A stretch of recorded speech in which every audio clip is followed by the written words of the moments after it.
harusnya menjadi battle dari Rookie of the Week. Ah, Tapi nampaknya kita tidak akan melihat dan Profesor Blue Side. Blue Side, Win Rebellion. rate yang tidak terlalu baik. 37,5%, 8 kali Blue Side. mengambil resiko kah dari Rebellion, Profesor KB? Atau mereka nggak mau kalau seandainya Luoi-nya diambil sama Aura. Mereka mau coba untuk ambil hero overpower kah? Yes, kalau aku berpikir sebagai Saint de Lucas, kita udah tahu nih Rebellion power banget dengan Luoi. Yes. Kalau misalkan Aura ada di first pick, kalau gitu nggak usah ban dong Luoi-nya. Ambil Bener. buat Yeskiel di first pick ketika Aura berada di first pick.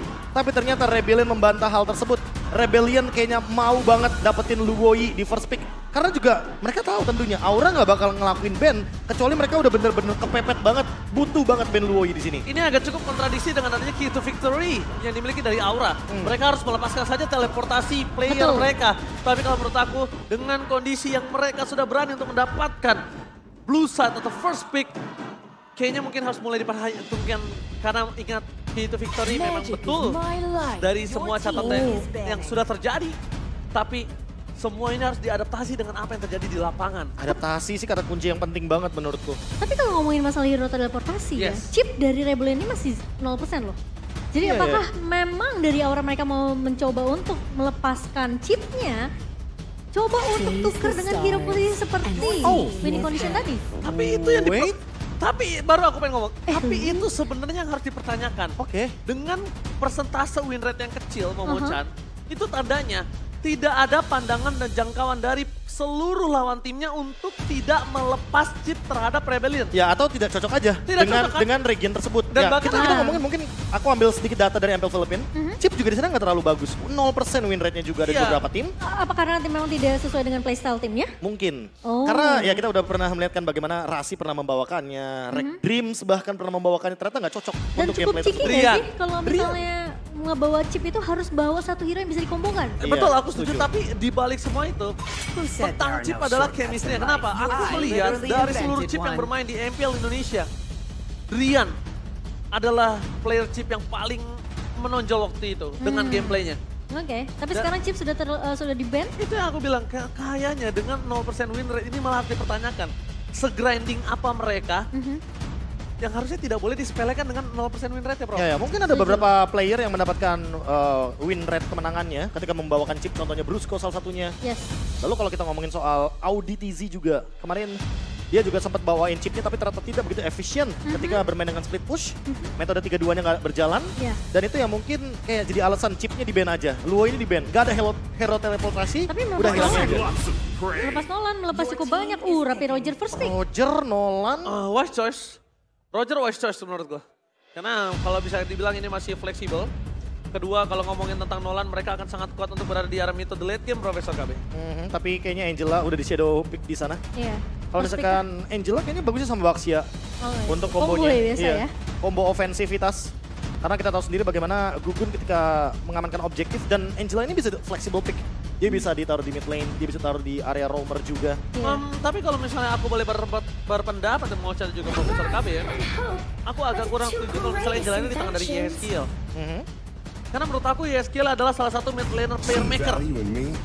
Iya, menurut aku dia harus bawain hero-hero yang cukup bisa bikin momentum ya. Ya benar aku setuju Jadi banget. dia nggak bergantung sama timnya, tapi dia bergantung sama dirinya sendiri. Betul, dia Ya, bakal Angela kan jatuhnya bergantung sama temennya. dan bakal dia yang make move gitu loh. Yeskiel adalah player-player make move dan ini ada sedikit komentar kita hanya ingin mengalahkan semua tim agar poin kami banyak. Woi, itu adalah salah satu mentality yang bagus. Iya. Betul. Pada intinya ya lagi dan lagi, untuk mendapatkan poin yang lebih banyak, ambil match win-nya. Benar. Tapi sebelumnya kita mau terima kasih banyak untuk Papa Kars ya. Kita sudah diberikan risol tadi, terima kasih banyak Om. Makasih Om. Wah, lagi sibuk Semoga dia. sehat selalu ya. Luar biasa. Dan selalu hadir untuk melakukan support untuk Kars. Benar. Luar Tapi biasa. kalau ngomongin masalah combo Baxia Angela yang tadi sempat KB sebut, aku lebih suka Fredrin yang di pick sama Aura sih. Oke, Fredrin kayak hero yang lebih stabil aja gak sih? Betul. Lebih kompleks juga, dia bisa taruh di XP tentunya. Aran juga pernah membawakan untuk hero-hero seperti Barat atau Fredrin. Jadi kalau seandainya pick ketiga di sini ternyata adalah Nolan, kita nggak kaget kalau seandainya emang Nolannya combo sama Angela. Oke, berarti bakal ditaruh Fredrin untuk di posisi XP? Iya. Atau mungkin di area XP mungkin paling make sense ya? Kalau gua Di lebih flex pick pokoknya. gua lebih suka dia di jar jungle sampai saat ini. Sebenarnya paling stabil di jungle. Karena gini Momo-chan, kita melihat dari potensial kalau gameplay dia akan ada di arah EXP ini akan membuat sedikit lobang. Maksudnya lobang apa? Dalam Celah. kondisi saat ini, Aura ini butuh hero EXP yang bisa megangin lawan. Dan untuk Aran dengan kondisi saat ini dia menggunakan Fredrin, potensial gameplaynya itu nggak keluar.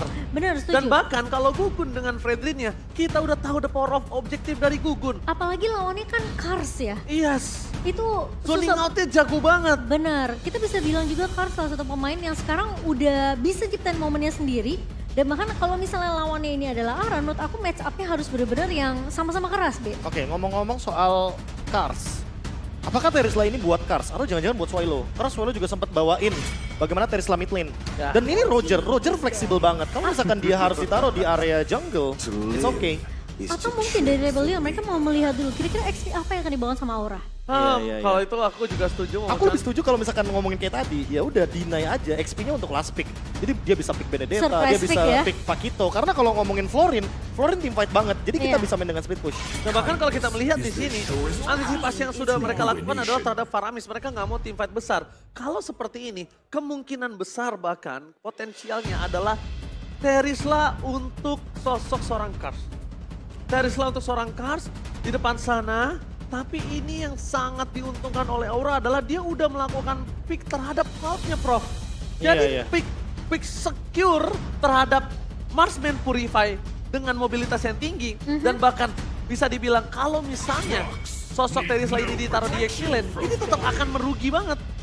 Iya, Karena nggak bisa rotasinya berat yang pertama. Dan yang kedua, kayak Kabukin juga bisa bikin corruption side first item untuk Yes. bisa menangin nanti ketika dia split push.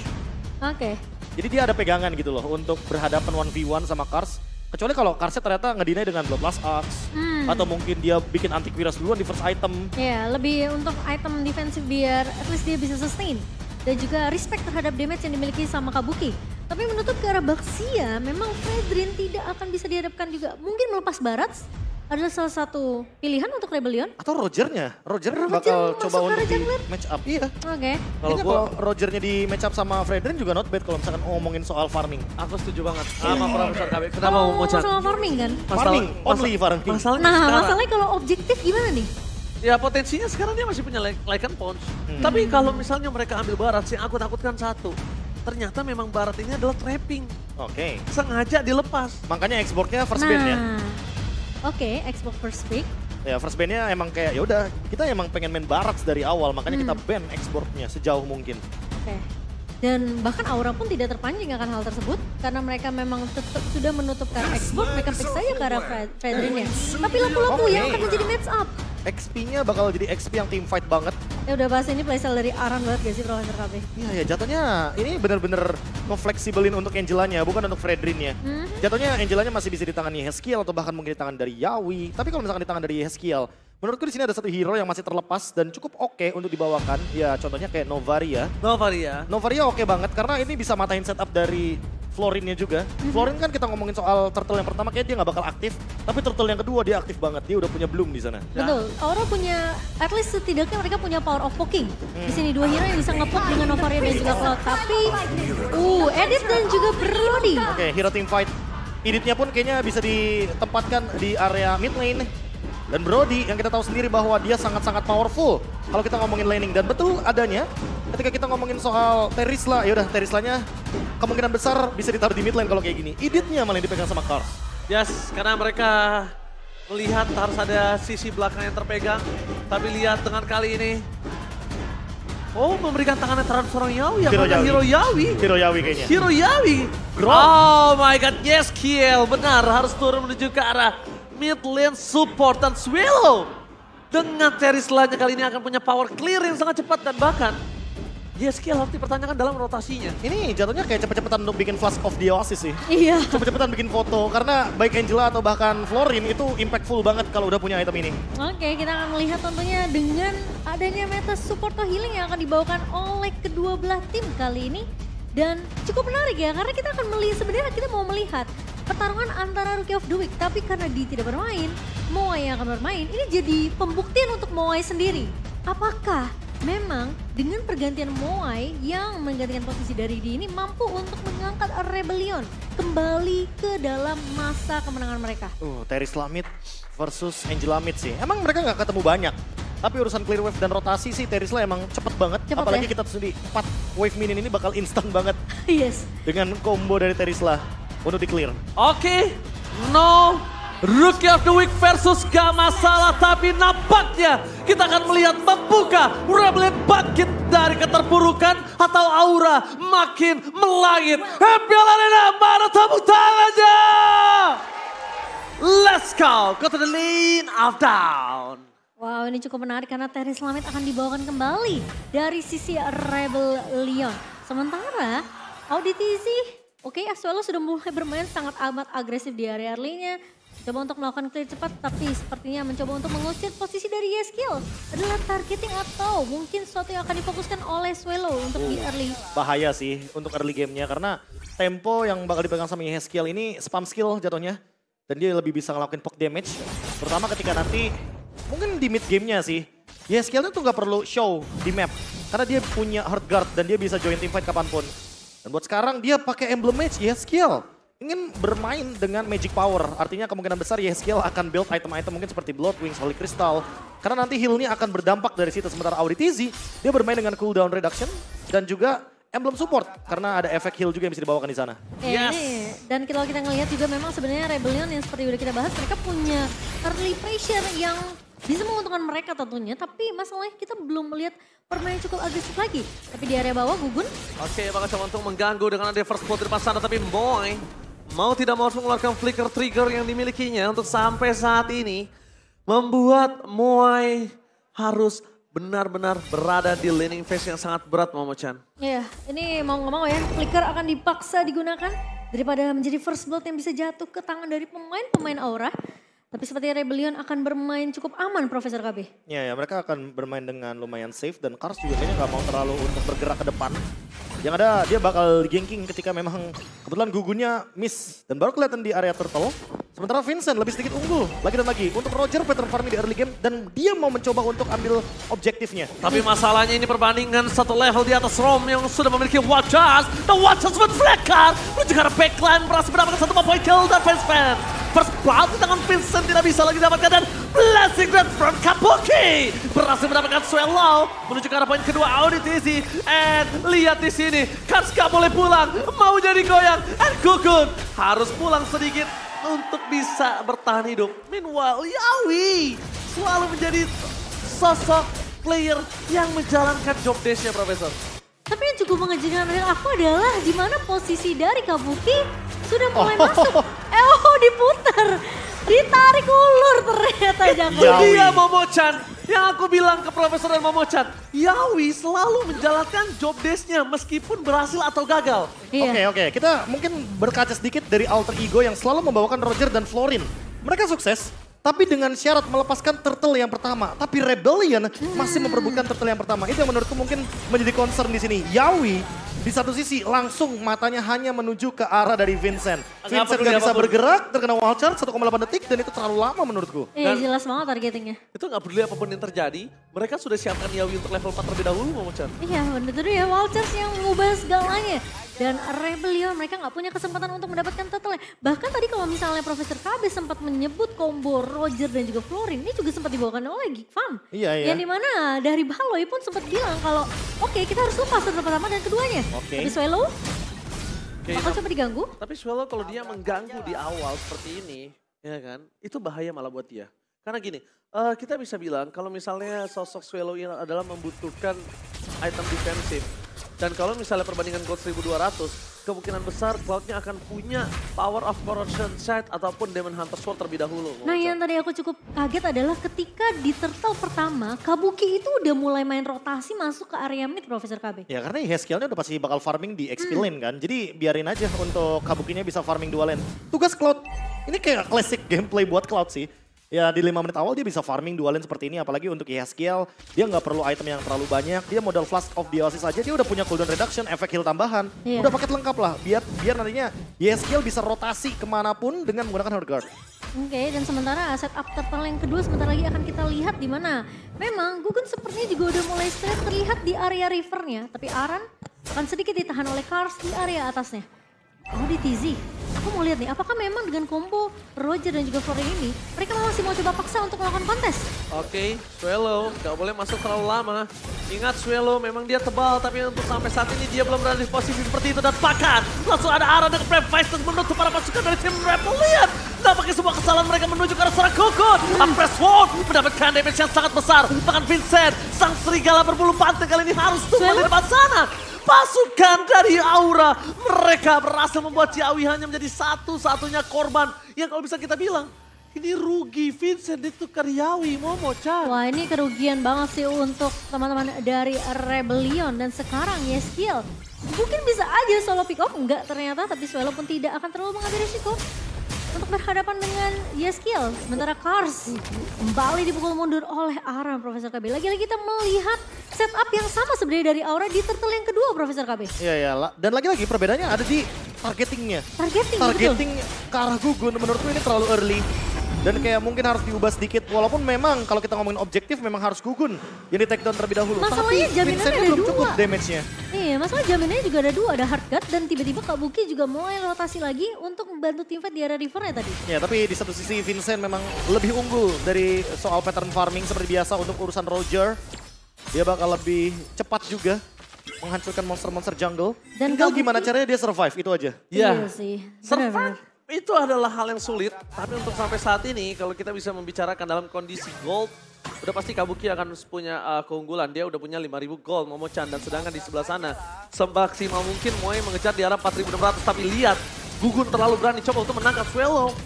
Nampaknya Gugun mencari satu pola permainan yang selalu diterapkan sebelum menuju ke arah objektif. Keluarkan soft skill termahal kalian, entah ultimate, entah flicker. Mungkin itu arahnya ke sana. Oh, melihat pergerakan dari Yawi yang sudah mulai mengganggu juga ke laning dari Moe sendiri. Dipaksa untuk melakukan rotasi. 3 mid dari Rebellion kali ini. Ya dan Yawi winning condition dari Rebellion berubah jadi kiting sekarang mainnya. Menurut aku kayak Yawi ini benar-benar coba untuk buying time sebanyak mungkin sih. Ngedrag pemain-pemain Rebellion biar setir dengan playstyle yang dibawakan oleh Yawi. Oke, tapi nampaknya Yawi depan sana bersama dengan Kabuki. Mangkesi coba untuk bertahan dengan Blessed West for Claim ini. Meanwhile Yawi di arah bottom lane juga serang bawahnya. Flicker on defensive, tapi lihat Kabuki menuju ke arah depan dengan Phantom Mirror Rematch. Dan Swallow di sana tidak bisa menangkap karena Purify Kemi Center Day for this time. Bahkan Swallow yang harus menjadi korban keganasan para pasukan dari tim Aura. Arat, Flicker, Brave Fighters dan Kabuki masih mau lebih. Wow, dan bahkan lihat Vincent bakal coba dikejar.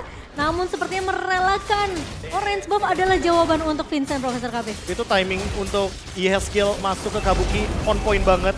Dia bener-bener langsung puppet on the stringnya, targetnya ke Moai. Dia tahu kalau misalkan Brody ini minim untuk escape ability. Makanya ketika Yeskiel mengeluarkan puppet on the stringnya dan on point banget, yaudah gak ada damage build lagi dari Rebellion. Mereka Lagi-lagi kekurangan kita amunisi. Berbicara masalah targeting ya guys. Tapi Momo-chan kalau ngomongin targeting, kita harus bener-bener melihat Aran. Aran adalah salah satu orang yang selalu menggagalkan seluruh invasi yang dilakukan Rebellion. Bahkan sampai saat ini Swallow menjadi target utama dari Gugun. Gugun versus everybody. Sedangkan ada Yeskiel ditangkap begitu saja, tertangkap oleh seorang Karsa. Akankah Gugun menjadi korban keganasan dari tim Rebellion, dan itu dia Gugun. Gak bisa bertahan, Aran harus tumbang. Para pasukan dari tim Aura mereka membalikan kembali karena dengan adanya Kabuki. Tapi ingat Kabuki, belum ada Wind of Nature. Dengan satu bola Icon Punch, dia bisa langsung instant pick off. Wow, cukup terkejut ketika memang posisi dari Gugun ya. Tadi terbilang cukup jauh, Terlalu agak sedikit dalam. sulit di backup juga oleh pemain-pemain Aura karena posisi masih ada Kars yang punya penalty zone. Ya Oke. dan dengan adanya Kars, anggapannya di sini sebenarnya Rebellion kayak punya Yawi? 3 marksman jadinya. Oke, tapi lihat di sini para pasukan dari tim Aura mencoba untuk melakukan sedikit fight time. What dan gagal dari Yawi. What a retribution from Vincent Saturday for this time. Membuat para pasukan dari tim Rebellion membalikan keadaan dengan adanya gold yang swing. Dan bahkan Rebellion membuktikan mentalitas mereka sebagai player yang punya mental sangat kuat untuk membalikan keadaan yang sudah sangat unggul dimiliki Aura. Ya menurut aku itu agak sedikit blunder yang dilakukan oleh Aura sih. Ketika mereka tahu memang ada Lord yang akan muncul dalam waktu beberapa detik ke depan. Mereka terlalu mungkin oke masalah targeting kita lihat Gugun benar-benar mau mengincar ke arah Vincent. Tapi masalahnya backup dari pemain-pemain Aura terlalu jauh, Profesor KB. Iya dan Kars. Dari tadi Kars itu selalu menggunakan Primal Red ketika stacknya lagi penuh. Dan itu yang membuat shield dia makin aktif lagi, makin powerful lagi untuk bermain dengan front to back. Apalagi Swallow, dia sulit banget untuk ditumbangkan di posisi kali ini. Dia punya Dominance Ice, dia punya Blade Armor. Jadi Kabuki kayaknya targetnya udah langsung harus jump in ke belakang, harus jump in ke Moai. Masalahnya kali ini yang bisa meloncat ke belakang hanya seorang Kabuki ya. Dan Yawi lagi-lagi akan menjadi garda terdepan dari Aura. Permasalahannya Rebellion, mereka juga bermain dengan cukup disiplin. Mereka cukup respect dengan damage yang dimiliki oleh pemain-pemain Aura meskipun sekarang goldnya udah mulai swing perlahan tapi pasti ke arah pemain-pemain dari Rebellion. Ada satu knife di sana. Cukup menarik apa yang nanti bakal di-build oleh Cars. Apakah dia akan menuju kepada Feather of Heaven? Karena di sini butuh magic damage juga kebetulan dari Rebellion. Dan kalau ngomongin tim jangka panjang, itu fleeting time bakal jadi item yang sangat-sangat optimal ketika ada di tangan dari Auditizi. Flask of the Aces sudah ada. Necklace of the Aces juga udah ada buat ESKL. Tapi ternyata kalau kita ngomongin soal tim jangka panjangnya, yaitu tadi fleeting time atau minimal mereka punya Enchanted Talisman agar cooldown-nya jauh lebih bisa cepat lagi bagi ESKL memainkan hardguard-nya. Yang harus mulai mereka perhatikan adalah war tadi yang di bawah menit ke-12 saja udah membayar seluruh utang yang dimiliki dari Rebellion. Itu dia. Dan sampai saat ini kondisi yang sudah mereka miliki adalah owning. Beda sama sebelumnya. Dan sekarang Gugun yang harus malah bertanya pada dirinya sendiri, dia nggak boleh sama sekali offset seperti tadi terlalu dalam. Dia skill pun nggak bisa menyelamatkannya. Bahkan berkat Gugun yang terlalu dalam, Aran kan mau nggak mau harus nyemplung juga. Dan ketika Aran tumbang, nggak ada lagi backline insurance yang bakal coba dipegangin dari tim Aura. Rebellion bebas, Moai bebas. Menurut aku dengan hardguard aja nggak cukup sih Ranger Mas. Karena gimana pun lagi-lagi masih butuh jaminan untuk menjadi garda terdepan dari pemain-pemain Aura. Khususnya untuk damage dealer ya Profesor Kabi. Mungkin kalau kita ngomongin damage dealer, kita ngomongin Kabuki dulu kali ya. Belum ada si Halberd soalnya. Oke, tapi di sana Aram jadi pasukan utama yang bakal dicoba di take down. Belum ada terdapat memori, tapi nampaknya akan sedikit ada poking damage setelah dikeluarkan oleh para pasukan dari tim Rebellion. Flicker for defensive, keuntungan yang sangat mahal kali ini, tapi Cars! Gak boleh sembarangan dia berhadapan langsung dengan Kabuki. Cars! Jangan lupakan memang dia punya Primal Ward. Tapi Kabuki, damage per second, Profesor. Demon Hunter Sword, Gordon Star dan juga Coruscant Side ini gak bisa dikaleng-kalengin. Betul, mulai harus respect sih dengan damage yang dimiliki oleh seorang Kabuki juga. Dan posisi dari Rebellion, sekarang mereka yang udah mulai aktif untuk menjemput bola. Yawi sudah mulai terlihat di area river untuk mengganggu. Adanya objektif yang bakal coba diambil oleh Rebellion. Tapi sepertinya Gugun. Oke, tapi di depan sana ingat Swallow udah gak punya lagi kondisi dengan flicker. The penalty zone for this time. Gugun akan sangat bebas, tapi lihat dengan adanya reset. Gugun tidak akan meninggalkan pasukan dari tim Rebellion begitu saja. Karena kondisi sampai saat ini Cars masih menjadi sosok yang sangat menakutkan. What does with Blackheart?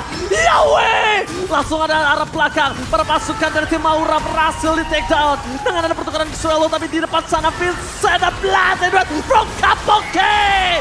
Shutdown pun terjadi, hampir berhasil mendapatkan 2 point kill. Gugun ter-take down, Vincent terlalu mengganas, tapi nampaknya Kabuki masih ada hardguard. Kabuki harus mundur, triple kill dan looking for Maniac yang terlalu jauh. Vincent save the day for this time. Wow, Vincent berhasil bertahan di gempuran pemain-pemain Aura. Yang dimana kita sempat melihat posisi dari Moai memang tumbang, tapi Vincent terlalu bebas mencakar-cakar ke arah pemain-pemain dari Aura. Ya, tentunya pemberian mandatory damage dengan War Axe. Tambah lagi dengan adanya Endless Battle Thunderbolt. Ditutup dengan Malefic Roar. Ini Vincent bakal jadi eksekutor yang sangat-sangat menarik. Dan ini dia debut dari Terizla mid lane di MPL Indonesia Season 13. Sejak terakhir kali digunakan oleh Swallow dan mendapatkan kemenangan atas RRQ di MPL Indonesia Season 12. Game Fact by aplikasi baru GoPay. Ngomong-ngomong soal fakta nih. Tadi udah sempat kita mention kalau ngomongin item build. Dan ternyata Cars selesai dengan Oracle. Kayaknya next. Kalau misalkan Carsnya udah punya Feather of Heaven, kayaknya Kabuki udah harus mempersiapkan item Magic Defense-nya juga seperti Rose Gold Meteor atau bahkan Athena Shield. Karena jangan sampai dia tumbangnya gara-gara Magic Damage-nya tersebut dari Primal Wrath. Dan bahkan mereka juga harus ingat, ini kondisi yang dimiliki oleh para pasukan dari tim Rebellion sangat kuat. Mereka tidak boleh membuat Yawi bonyok kembali. Dan bahkan Gugun berada di garis depan. Mencoba untuk melakukan sedikit distraction agar tidak masuk terlalu dalam ke arah belakang. Dan Cars berada di garis depan. Seperti yang Profesor bilang, udah punya Oracle, dia akan sangat kuat. Dan bahkan Feather of Heaven akan menjadi sebuah jawaban. Tapi Cars, Primal Ward, mencoba ke arah belakang, Swallow with Flicker. Mundur ke arah belakang para pasukan dari tim Aura. Nampaknya masih bertahan, tapi nampaknya kali ini para pasukan dari Aura membalaskan. Aran! Tumbang plus of the also save the day dan Gugun. Hampir tumbang Vincent Serigala. Bertanduk. Benar-benar sangat mengerikan Momochan. Wah, ini harus sudah mulai respect sih. Cari jalan gimana caranya mereka bisa mengadang damage dari seorang Vincent yang udah punya true damage dari Endless Battle. Dan War X-nya semakin sakit nanti dibawa karena late game Profesor KB. Iya ya, karena belum ada item seperti Guardian Helmet atau item-item penambah darah seperti Queen Swing salah satunya. Atau setidaknya mungkin seperti Curse Helmet. Karena item tersebut bisa mendinai true damage sedikit. Karena counter true damage cuma item penambah darah dan itu dia Gugun. Dia baru pegang sekarang untuk Guardian Helmetnya. Tapi ingat, bocor banget sih. Guardian Helmet ini juga bisa menjadi pedang bermata dua buat Gugun ketika berhadapan sama Vincent. Karena ketika human form, itu ada tambahan damage dari basic attack-nya Roger. Dan itu 5% loh. Oh, Gugun! Kali ini hampir saja terperangkap oleh seorang Kas. Archer telah dikeluarkan, Onward masih coba ditahan, tapi nampaknya Gugun tidak bisa terlalu lama. Buying time yang terjadi oleh seorang Gugun. Dua badan yang dimiliki para pasukan dari tim Aura nggak boleh bonyok karena Rebellion memiliki semuanya.